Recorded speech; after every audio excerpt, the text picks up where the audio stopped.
Mahirap talaga ang buhay ng isang Ortilano. Kaya naman ginagawa niya ang lahat.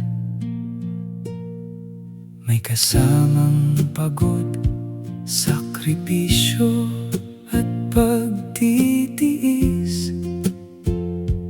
para sa mga anak ay makapagtapos. At nang hindi na nila maranasan pa ang pagbubungkal sa tindi ng araw,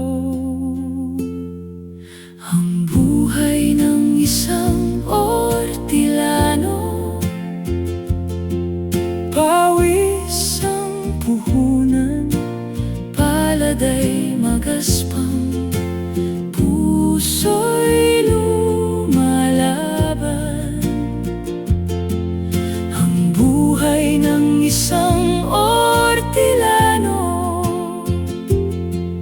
panalangin ang kaniyang sandalan para sa mga anak, tuloy lang sa pangarap.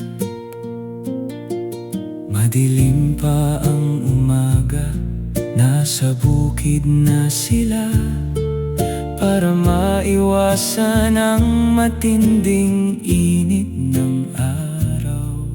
Ang buhay ng isang Ortilano, minsan sagana ang ani, minsan naman ay talo. Sinalanta ang mga pananim